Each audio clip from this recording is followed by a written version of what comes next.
नर्मदा परिक्रमा करत असताना आम्हाला अनेक संत महंतांच्या सत्संगाचा लाभ झाला. त्यातील एक म्हणजे आदरणीय दीपकदासजी महाराज. दीपकदासजी महाराज यांनी आम्हाला ध्यानाविषयीच्या अनेक गोष्टी समजावून सांगितल्या, ज्या मी या व्हिडिओच्या माध्यमातून आपल्यासोबत शेअर करते. महाराजजींचं वेगळं आहे. 22व्या वर्षापासून आपल्या गुरूंच्या समवेत हिमालयात तप केलेले, 27-28 वर्ष ध्यान साधनेमध्ये काय म्हणतात उन्नती केलेले असे आहेत. ते खूप मोठे महात्मा आहेत आणि त्यांची गादी प्रतापगड जयपूरला आहे आणि तिथले ते उत्तराधिकारी आहेत आणि हे 11वे आहेत. 10-5 मिनट का अपने घर में समय निकाल के और ध्यान करना चाहिए. ध्यान किसी का भी किया जा सकता है, 2-2.5 अक्षर का नाम लेके, जो जिसके इष्ट हो. तो सभी लोगों को उनका ध्यान स्मरण करके 3 बार, 5 बार, 7 बार, 9 बार, 11 बार, 13 बार, जैसे ओमकार का किए ओम, तो करने के बाद हमको 10-5 मिनट मूर्तिवत बैठ जाना चाहिए. जैसे आप लोग परिक्रमा कर रहे हैं, है ना, परिक्रमा यानी कि हम परिक्रमा में है तो ही करेंगे. उसके बाद जब हम घर गए तो भी उसको हमको कंटिन्यू ध्यान करना ही है. ऐसा मान लीजिए कि हमने एक निश्चित समय चुन लिया है, किसी भी समय जो आपको अच्छा लगे, जो आपका समय निकले कि हमको इस टाइम, लेकिन होना चाहिए सुबह भोर का समय 10 से 5 मिनट, जो आपकी शारीरिक क्षमता हो बैठने की.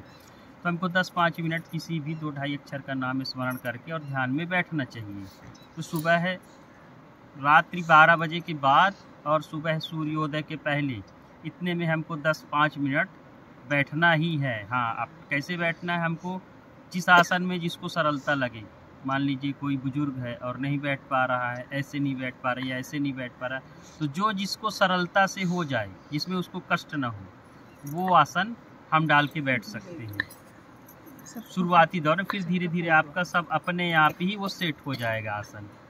तो फिर हमको ध्यान में बैठे, और ध्यान में बैठने के लिए सुबह का कोई एक निश्चित समय होना चाहिए. जिस प्रकार हमको पूना जाना है और जबलपुर से ट्रेन पकड़ना है, अगर ट्रेन 10:05 में है और 10:06 में गए तो क्या ट्रेन हमको मिल जाएगी? इसी तरह ब्रह्मांड से जो ऊर्जा आती है, तो एग्जैक्ट जब आप बैठेंगे उसी समय ब्रह्मांड से ऊर्जा आएगी, और वो ऊर्जा हमारे शरीर में जो 72,864 यंत्र लगे हैं उसको एक्टिवेट करेगी. अभी सभी आपके यंत्र जो है सुसुप्त अवस्था में पड़े हुए हैं अंदर, वो कोई एक्टिवेट नहीं है. कुछ पॉइंट एक्टिवेट है तो हम इतने दिमागशाली हो जाते हैं, बड़े बड़े बिजनेसमैन बन रहे हैं, साइंटिस्ट बन रहे हैं. लेकिन जो हमारे बाकी पार्ट्स अभी बंद पड़े हुए हैं, तो उसको जागृत करने के लिए आपको ध्यान साधना करनी चाहिए. जब ये ध्यान साधना आपका चालू हो जाएगा तो आप ही राम बन जाएंगे, कृष्ण बन जाएंगे, ईसा मूसा मोहम्मद सब बन जाएंगे. लेकिन करना पड़ेगा. ऐसा सोचेंगे कि हमने परिक्रमा कर ली, वाह वाह हमने बहुत पुण्य अर्जित कर लिया, तो पुण्य तो मिलेगा लेकिन खर्च हो जाएगा. क्यों, वहाँ जाने के बाद फिर आप उसी में लग जाएंगे ना, माया जगत के काम में.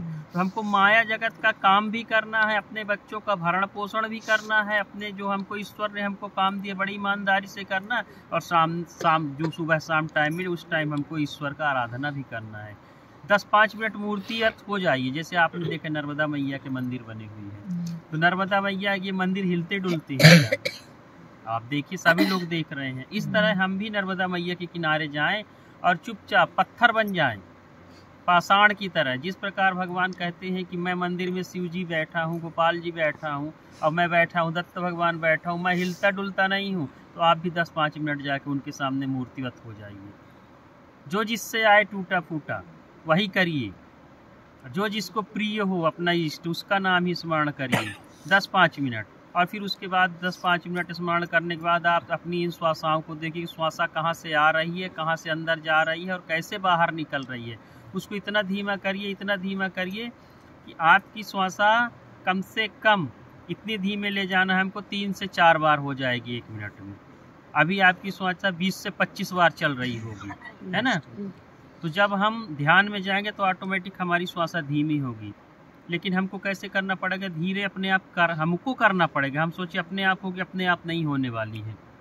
जब हम ध्यान में बैठें तो हमेशा ईश्वर से, ब्रह्मांड से प्रार्थना करें कि हे ईश्वर, मैं आपके शरण में हूँ और आप मेरे को आगे बढ़ाइए. मैं कुछ भी नहीं जानता हूँ, ध्यान क्या है मैं भी नहीं जानता, कुछ भी नहीं. ध्यान कोई सीखने की चीज़ नहीं है, न कोई सिखा सकता है. जब भी आएगा तो अपने आप आएगा. तो जब हम बैठेंगे तब तो आएगा। 24 घंटे में हम 24 घंटे बिजनेस करेंगे या आप सोएंगे तो कैसे आएगा? उसके लिए हमको 10-5 मिनट अभ्यास करने के लिए बैठना पड़ेगा। जब आप जो गुरु होते हैं तो गुरु कोई शरीरधारी नहीं, आज ये शरीर छूटा कल वो शरीर छूटेगा। तो शरीर से किसी से मोह नहीं करना चाहिए हमको। गुरु हमारे अंदर बैठा हुआ है, हमारा आत्मा गुरु है। जब आप ये मोबाइल हम चोरी करने वाले हैं तो तुरंत हमको बताएगा ईश्वर कि ये गलत काम कर रहे हो, आत्मा तुरंत बताएगी आपको। लेकिन आप उसको क्या करेंगे? किनारे कर देंगे, नहीं मेरे को तो इसको लेके ही जाना है। तो वो क्या हो गया? हमारा जो इष्ट है वो हमको सूचना देता है ये गलत काम है। इसी तरह जो हमारे गुरु होते हैं, शरीर हो या ना हो, लेकिन आदर्श रूप में वो ब्रह्मांड में विलीन होते हैं। और हम जब गलत काम करते हैं तो वो हमको रास्ता बताते हैं। इसलिए ध्यान सबसे अच्छा मार्ग है। जैसे हमको यहाँ से अमरकंटक से पूना जाना है तो अभी आपको पैदल यहाँ से जाना है। अब आप लोग कितने दिन में पहुँच जाएंगे आप लोग जानिए, आपकी शारीरिक क्षमता है। उसी प्रकार जैसे आपको कोई बैलगाड़ी दे दे, बैलगाड़ी तो सभी जानते होंगे, तो आप उसमें बैठ के जाएंगे तो हो सकता है आप 20 दिन में पहुंच जाएं या 1 महीने में। और बाइक दे देंगे तो हो सकता है 3-4 दिन में। लेकिन कार दे देंगे तो 1 ही दिन में पहुंच जाएंगे। ट्रेन से भी आधे ही टाइम में पहुंच जाएंगे। और ट्रेन में बैठा दें यहाँ से तो मुश्किल से आधे घंटे 1 घंटे में पहुंच जाएंगे। ध्यान मार्ग ये अपना प्लेन है, एरोप्लेन मार्ग है ध्यान मार्ग। कम समय में ज़्यादा तरक्की पाएंगे आप। और संसार की सारी नदियां तो समुद्र में ही जा रही हैं। तो हम किसी भी मार्ग पे ईश्वर के लिए जाएंगे वो सब हमको मोक्ष के लिए ले जाएंगे, लेकिन टाइम कम और ज़्यादा लगेगा, बस इतना अंतर है। इसलिए हमको ध्यान करना ही चाहिए। ध्यान करने के लिए कोई शुद्धता की जरूरत नहीं होती, नहाना नहीं नहाना कोई मतलब नहीं। आत्मा नित्य शुद्ध, आत्मा हमेशा भगवान ने बोला आत्मा शुद्ध है तो स्नान करना है, ऐसा कुछ जरूरी नहीं। करके बैठे तो अच्छा ही है, लेकिन स्नान बिना किए भी आप ध्यान साधना कर सकते। जैसे ठंडी का समय है तो कोई ज़रूरी नहीं कि आप स्नान करिए, गर्मी में तो फिर भी चल जाएगा। लेकिन ठंडी के समय में स्नान किए, मान लीजिए हम 5 बजे 4 बजे उठे, ठंडे जल हैं, स्नान कर लिए और उसी टाइम मान लीजिए हमको कोई दिक्कत हो गई, फिर हमारा तो वहाँ से ध्यान भी छूट जाएगा, हम हॉस्पिटल भी पहुँच जाएंगे, तकलीफ शरीर को अलग होगा। जो इसका नियम होता कि काया राखे धर्म है और पूंजी राखे व्यापार। ये शरीर यदि काया है तो ही आप भगवान का भजन करेंगे, और यदि आपके पास पैसे हैं तो ही कोई व्यापार करेंगे। चाहे पान का ठेला भी लगाएंगे तो उसमें कोई 2-4-500 का खर्च आएगा ही पे। इसलिए हमको ये सबसे अच्छा मार्ग है। और ये शरीर जो है इंजन है, आध्यात्मिक इंजन है, इसको कभी भी कष्ट नहीं देना चाहिए। यदि आप इसको कष्ट दिए तो ईश्वर को ऑटोमेटिक कष्ट हो जाएगा। इसलिए हमको कभी भी इसी के माध्यम से हम ईश्वर को जान सकते हैं और कोई दूसरा माध्यम नहीं है। तो हमको इसको स्वस्थ रखना है, काया को अच्छा रखना। जब काया अच्छा रहेगी तो हम भजन कर सकते हैं। और सभी लोग अपने घर में जाके 10-5 मिनट जितना हो सके नाम स्मरण करिए और फिर स्मरण करते करते शांत होकर बैठ जाइए 10-5 मिनट। ऐसा समय मोबाइल तो उस टाइम बिल्कुल ही बंद कर देना, नहीं तो आपको डिस्टर्बेंस ही कर देगा वो। मोबाइल हो गया उसको आप या तो फ्लाइट मोड में डालिए या तो स्विच ऑफ ही कर दीजिए और उस टाइम बिल्कुल शांति से बैठिए। अपनी श्वासाओं को देखिए आप कि श्वासा कहाँ से आ रही है, कहाँ तक जा रही है, फिर वापस उसको निकालिए बाहर। तो उसको आप ये करिए कि कहाँ कहाँ से होके वो गुजरती है। जब आप इसको देखने लग जाएंगे तो आपका मन भगेगा भी। मन देखेगा अरे मेरे पूरे में फ्लैट में देखो मेरे कोई कैमरा तोड़ रहा है ना, या मेरा वो देखिए वो क्या कहते हैं गार्डन से फूल तोड़ के लेके जा रहा है, तो मन तो उधर ही लेके जाएगा आपको। लेकिन हमको क्या करना है, उसको ध्यान ही नहीं देना। मन को बोलना तू यहाँ पे खड़े हो जा और देख सांस कहाँ कहाँ से जा रही है और कहाँ कहाँ से निकल रही है। फिर मन क्या होगा, पाबंदी में हो जाएगा। अगर उसको बेलगाम छोड़े तो वो भागता जाएगा। तो उसको लगाम लगा के और हाँ तुम देखो श्वासा कहाँ जा रही, कहाँ आ रही, कहाँ कहाँ से गुजर रही है। उसको चौकीदार बना दो आप। फिर जब आप चौकीदार बना देंगे तो उसको समय नहीं मिलेगा दूसरे काम के लिए। तो फिर क्या करेगा, वो अपने काम में लग जाएगा, आप अपने काम में लग जाइए। और जब आप ध्यान में बैठेंगे तो कुछ के दिनों तक आप लोगों को ही जितनी भी पुराने खट विकार हैं और दोस्ती यारी है, मित्र हैं, फ्रेंड है, बिजनेस है, सब सामने आएंगे। खाना भी बनाएंगे तो ऐसा जब ध्यान में बैठेंगे तभी आएगा कि आप मैं तो आज शुरू में ध्यान करोगे सब विचार आएंगे सब विचार आएंगे। उसको कुछ भी छेड़ना नहीं है, हमको आता है आने दीजिए और जाता है जाने दीजिए। उसको जितना ही आप पाबंद करेंगे उतना ज़्यादा आएगा वो। जब आप उसको ध्यान ही नहीं देंगे तो आएगा और जाएगा, एक दिन धीरे धीरे शांत हो जाएगा। तो हमको ज़्यादा से ज़्यादा समय मूर्तिवत होकर बैठना है किसी भी आसन में बैठिए, हाँ इतना जरूर रखिएगा कि नीचे आसन होना ही चाहिए। जमीन पे डायरेक्ट नहीं बैठना है। उसका कारण कोई भगवान का कारण नहीं, उसका कारण होता है वैज्ञानिक कारण है। जब हम बैठते हैं तो हमारे इर्द गिर्द चुंबकीय तरंग बनते हैं। जब वो चुंबकीय तरंग बनते हैं तो इससे हमारा दायां अंग होता है फेस और बायां अंग होता है न्यूट्रल। तो जब हमारा करंट हमारे शरीर से उत्पन्न होता है तो ये बायां अंग अगर ज़मीन में है तो अर्थिंग के माध्यम से वो जाएगा, लेकिन अगर दायां अंग आपका शरीर में पहले ज़मीन में है तो करंट ही नहीं बनने पाएगा। आपका ध्यान तो खूब करोगे आप, लेकिन आपको कोई प्रॉब्लम ज़्यादा से ज़्यादा लोकरी का आसन होना चाहिए।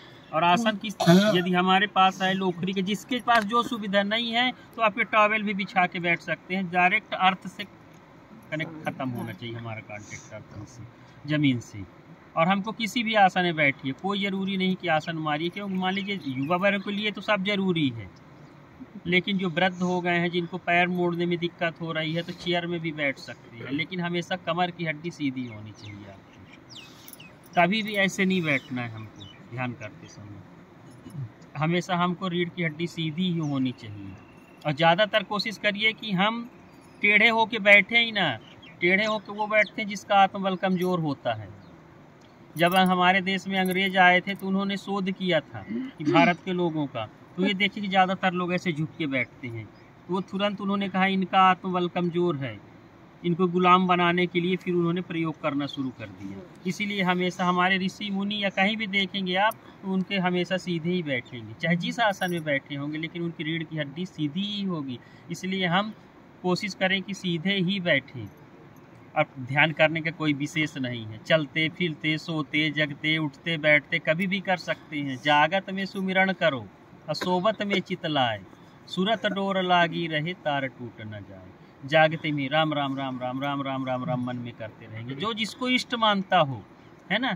जागत में सुमिरन करो, असोबत में जब सोएंगे हम जिस करवट में, उस करवट में मन में विचार करेंगे, श्वास लेंगे,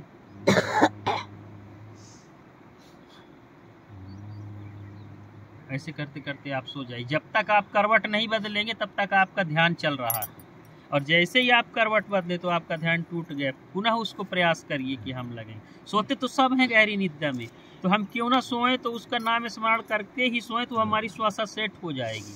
जब सेट हो जाएगी तो हमारा ध्यान भी होगा। अगर 8 घंटे आपने नींद लिया तो आपकी 8 घंटे की साधना हो गई। यदि आप करवट नहीं बदले तो करवट बदले तो पुनः उसको प्रयास करिए कि हमारा वो सिस्टम चालू हो। आपको भगवान को जानने का 3 ही चीज़ है, इंगला पिंगला और सुषुम्ना। जब इंगला पिंगला स्वर को एक्टिवेट करेंगे तो सुषुम्ना नाड़ी चालू होगी। तो सूर्य नाड़ी और चंद्र नाड़ी, ये दोनों को हम चालू करेंगे ध्यान के माध्यम से। जब भी आप सोएं तो कोशिश करें कि बाएं करवट ही सोएं, तो हमारी सूर्य नाड़ी चलेगी। जब आपकी सूर्य नाड़ी चलेगी तो आपको रात में ठंड ना के बराबर लगेगी। अगर आप बाएं करवट सोएंगे तो ठंड ज़्यादा लगेगी। तो इसलिए हमको कोशिश ये कर, जब हम ध्यान में बैठें तो सबसे पहले ध्यान कैसे करना चाहिए। सबसे पहले हमको जानना है कि हम बैठ गए, ठीक है, मैं नहीं जानता, मैं सीख रहा हूँ, तो हम बैठें। सबसे पहले अपने श्वासाओं को बाहर फेंकना है, जो कार्बन वगैरह हैं। 5 बार, 6 बार, 7 बार, 8 बार, 10 बार, जो भी आपकी हो सके कोशिश करें। उसके बाद हमको क्या करना है, 4-5 बार करिए। हमारा जो लाइन है श्वासाओं की क्लियर होनी चाहिए। उसके बाद अनुलोम विलोम करना चाहिए। बाएं से श्वास लेंगे,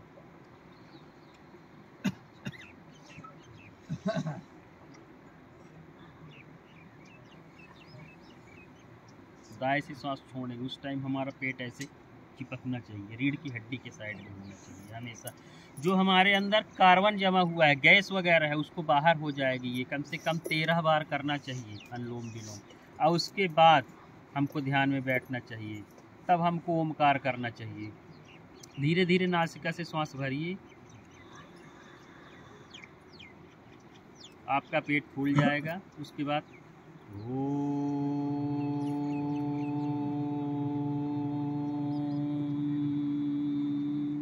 पेट हमको ऐसे चिपकाना है। जो हमारे अंदर कार्बन है, गैस है, वो जब बाहर निकलेगा तो ही भगवान खुश होंगे। आप भगवान बाहर ढूंढेंगे, लेकिन सबके अंदर भगवान है। अज्ञानता बस हम बाहर ढूंढते हैं। और जिसने अपने अंदर के ईश्वर को जान लिया, फिर आप जिसको ढूंढ रहे हैं वो आपके पास ही आएंगे। साधु संत क्या करते हैं, हिमालय में तप कर रहे हैं वर्ष में, तो कौन सा फूल पाते, वो तो वस्त्र भी नहीं पाते पहनने के लिए, बर्फ में बैठ के साधना करते हैं। हिमालय में स्नान भी नहीं होता है। स्नान भी नहीं होता है, पानी ही नहीं तो क्या स्नान करेंगे। तो वो क्या करते हैं, सब मानसिक पूजा करते हैं और मानसिक जाप करते हैं, और वो करते करते सिर्फ ध्यान ही कर। जब आप ध्यान करेंगे तो ही आप ऊपर रह सकते हैं, कि जैसे ही आप वहाँ जाएंगे तो आप अपने शरीर के सूर्य नाड़ी को चालू करेंगे, दाहिने नासिका से श्वास चालू हो जाएगी तो आपको ठंड नहीं लगेगी। लेकिन जब आप नॉर्मल पोजीशन में तो आपको खूब ठंड लगेगी। इसलिए हमेशा हमको ध्यान साधना करने के पहले ये सब क्रिया करनी चाहिए, और थोड़ा थोड़ा करते जाएंगे। 10-5 मिनट मूर्तियात बैठे, कब आपका वो 10-5 मिनट घंटों में बदल जाएगा, दिनों में बदल जाएगा, महीनों में बदल जाएगा, आप ही नहीं जान पाएंगे। अभी आज आप 5 मिनट बैठना शुरू करेंगे, उसको एक हफ्ते 5 मिनट ही बैठिए, अगले दिन 6 मिनट करिए। ऐसे नहीं कि आज हम 10 मिनट परिक्रम करते ना, आज हम 10 किलोमीटर चले, आज हम 50 चले हैं, कल पैर दर्द करने लगा और आराम करने लगे। हमको 5 मिनट, उसको थोड़ा थोड़ा एक हफ्ते करे 5 मिनट, फिर 6 मिनट, ऐसे जब बढ़ाएंगे तो आपका कब घंटे में चले जाएंगे आप लोग खुद ही नहीं जान पाएंगे, और आपको ईश्वर दर्शन होने लगेगा। सबसे पहले ध्यान का फायदा होगा आपका, पहले शरीर ठीक हो जाएगा। शरीर ठीक हो जाएगा, फिर मन में सकारात्मकता आएगी, पूरी निगेटिविटी नहीं लगेगी, फिर अपने आप तबीयत अच्छी है तो सब हो जाएगा। सबसे अच्छा है जब शरीर स्वस्थ होगा तो ही कुछ काम करेंगे। ये इंजन को हमको, कि बस का इंजन है ना, वैसे हमारी इंजन है। हमारी इंजन यदि इसमें oil greasing time to time होता रहेगा तो ही हम चल सकते हैं, नहीं तो बीमारी आ जाएगी। और आज तो वैसे भी कोई मेहनत, शारीरिक मेहनत कोई करता नहीं। जब शारीरिक मेहनत नहीं करते हैं तो हमारे जो पसीना है वो बाहर ही नहीं होते हैं। जब पसीना बाहर नहीं होता तो वो बीपी का रूप लेता है, शुगर का लेता है, हार्ट का लेता है, लकवा का लेता है। इसलिए थोड़ा सा या तो स्पीड से हमको चलना चाहिए जिससे हमारा पसीना निकल जाए। उसका भी फायदा है, आध्यात्मिक सब चीज़ का फायदा है, लेकिन हम करते नहीं हैं और कुछ जानते नहीं हैं। कुछ जानते भी हैं तो आलस से बस छोड़ देते हैं। इसलिए आलस नहीं करना है हमको। ऐसा मान लीजिए, मन लगे या ना लगे, हमको बैठना ही है। 5 मिनट ही बैठना, पर हमको बैठना है। कभी कभी ऐसा हो जाता हमारा स्वास्थ्य है, बुखार खराब हो गया, अच्छा नहीं है, तो हम सोए करिए। अपना टाइम देखिए कि हमारा 4 बजे है, 4 बजे का टाइम है, 2 ही मिनट करिए, लेकिन हमको समय नहीं छोड़ना। अगर आप समय छोड़े तो सब छूट गया।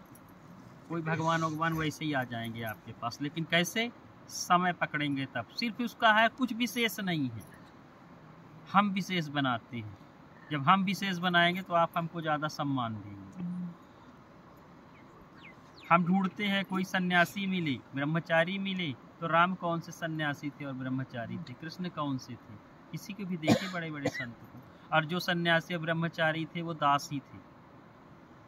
चाहे हनुमान जी को ले लीजिए, जितने भी लीजिए, सब ईश्वर के दास हो गए। जब सबसे अच्छा साधक, सबसे जिसको अच्छा माना गया श्रेष्ठ गृहस्थ का होता है। सभी सुख दुख, सभी अपने कर्तव्यों को पालन करते हुए आगे बढ़ता है।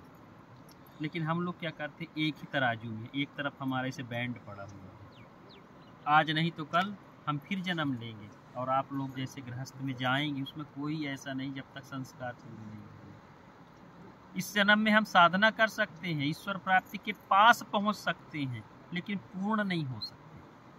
पूर्ण होने के लिए हम लोगों को एक बार विवाह बंधन में जरूर बंधना पड़ेगा, वो संस्कार ही होता है।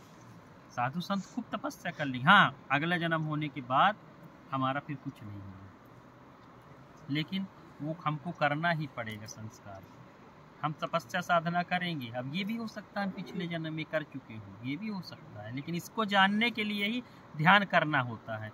जैसे हमको समस्या आई तो ये क्यों आई, तो ध्यान के माध्यम से तो आप किसी के पास जाएंगे, किनके पास, ये माता जी के पास, माता जी मेरे को ऐसी प्रॉब्लम हो गई, माता जी तपस्या कर रही है, ठीक बता दी, ये तो आप ही जान सकते कौन सी बड़ी चीज़ है। आप तक थोड़ा ये है कि आप तपस्या नहीं कर रहे हो, इस शरीर को साध नहीं रहे हो ना। साधना जब करने लगोगे तो आपको खुद पता चलेगा। जैसे ही बैठोगे तो आप खुद ही जानने लग जाओगे, लेकिन हमारे पास समय नहीं है। अब हम सब अर्थ के लिए दौड़ रहे हैं, लेकिन अर्थ का एक भी सीमित काम है। एक कम से कम 1 घंटे तो अपने खुद के लिए निकालना चाहिए, खुद मेरा भी कुछ होना चाहिए। 1 घंटे आधे घंटे कुछ तो होना चाहिए हमारे पास कि मेरा स्वयं का मेरे लिए क्या है। ठीक है, आपने बहुत अर्थ इकट्ठा किया बच्चों के लिए, नाती पोता के लिए, फ्लैट के लिए, वो सब जरूरी है, लेकिन ऐसे उसमें जाके हम एकदम से आसक्ति छोड़ के आ ध्यान जाती है। और हमको 10-5 मिनट तो उसके लिए निकालें। आपकी ये आध्यात्मिक यात्रा शुरू हो गई है, ईश्वर ने मार्गदर्शन कर दिया परिक्रमा के माध्यम से। अब आप चाहे तो उसको घर में जाके भूल जाइए, परिक्रमा करके फिर आप जाके वहाँ बताइए मैं तो परिक्रमा की थी, मैं तो खूब परिक्रमा की थी, ऐसा किया वैसे। लेकिन सबका जैसे अर्थ भी हम इकट्ठे करते हैं ना बैंक में, धीरे धीरे अगर आप उसमें जमा नहीं करेंगे खर्च हो जाएगा, तो ये भी कुछ दिन में खर्च हो जाएगा। आपको पुण्य तो मिलेगा, लेकिन पुण्य धीरे धीरे वो समाप्त होगा। इसलिए हमको इसको आगे बढ़ाइए आप, और इसको आगे बढ़ाने के लिए ध्यान साधना करिए कि हमको भी ऐसा मौका दे। बैलेंस आपका बैंक का वैसे ही रहे, और ऊपर ऊपर आपका जो खर्च हो रहा है वो ध्यान के माध्यम से सब कर्मों का कटता जाए, इसलिए ध्यान जरूरी है। इसलिए सभी लोग ऐसा दृढ़ निश्चय करके जाइए नर्मदा मैया के सामने, प्रतिज्ञा करके कि हम 5 मिनट का समय माता जी जरूर देंगे आपको। घंटे 2 घंटे माता जी मतलब 5 ये मिनट माता नर्मदा मैया को आप ऐसा करके जाइए मन विचार कि हम नहीं दे सकते 24 घंटा, लेकिन हम 5 मिनट 10 मिनट का समय आपको दे के जाएंगे। फिर उस टाइम कुछ भी हो जाए, कोई शुद्ध अशुद्ध नहीं होता, इस बात का आप ध्यान रखिए, है ना। इस बात को आप ध्यान रखिए। जब आपका मन पड़े आप भजन करने बैठिए, जब आप खाली हो तभी बैठ जाइए। ये तो हमारा ऐसा है कि मुक्ति के लिए हम प्रॉफिट कर रहे हैं, ईश्वर से मिलने के लिए। तो हमको जब समय मिले तो जरूर बैठिए आप, और एक निश्चित समय उस टाइम को तो बैठना ही है आपका, चाहे 5 मिनट हो या 10 मिनट हो। हम उसको छोड़ नहीं सकते हैं, चाहे कुछ भी हो जाए, बीमार हो तो भी, कहीं शादी में भी जाए ना, देखिए कहीं व्यवस्था नहीं है हमारी रहने की, चलो हम टॉयलेट चल देते हैं, और टॉयलेट में ही जाइए, वहीं से 5 मिनट वहीं पे अपना एकदम एग्जैक्ट समय में 5 मिनट भगवान का नाम, जो आप इष्ट हो नाम लेके 2-5 बार, और फिर वापस आ जाइए। उस टाइम दरवाजा बंद करके, हमारे तो देखेगा नहीं ना कोई कौन क्या कर रहा है, टॉयलेट ही तो गया होगा सोचेंगे। तो उस टाइम हमको वहाँ जाके 5 मिनट 2 मिनट 1 मिनट समय देकर वापस आ जाइए। हमारा टाइमिंग मिस नहीं होना चाहिए। और जी आप लोग की क्रियाएं होती है, उसको भी ऐसा मत सोचे कि हम अशुद्ध हो गए, नहीं, हमको बैठना ही है। आप खाने के लिए अशुद्ध नहीं होते, घूमने के लिए अशुद्ध नहीं थे, सोने के लिए अशुद्ध नहीं होते हैं, और जब पूजा करने की बारी आई तो हम अशुद्ध हो गए, ऐसा विचार मन में वो आना ही नहीं हमको। उस टाइम कोई क्रिया योग नहीं करना होता है। जब हमारे 5-6 दिन ऐसे डिस्टर्बेंस हो तो उस समय क्रिया योग मतलब जैसे बहुत सारी ऐसे आध्यात्मिक क्रिया होती है, उस टाइम हमको सिर्फ अपना बैठना और श्वास लेना। मानस पूजा बैठिए, ध्यान करिए। ट्रेन में है तो सिर्फ मानस पूजा होती, ट्रेन में भी सोय आप मानस पूजा कर लीजिए। घरी सुद्धा तुम्ही गेला तरी एक 5 मिनिटं 10 मिनिटं काढून बाकीचं सगळं विसरून जायचं, आणि एकांतात कुठेतरी कोपऱ्यामध्ये बसून डोळे बंद करून आपल्या श्वासावर लक्ष केंद्रित करायचं। श्वास म्हणजेच प्राण हेच दैवत आहे।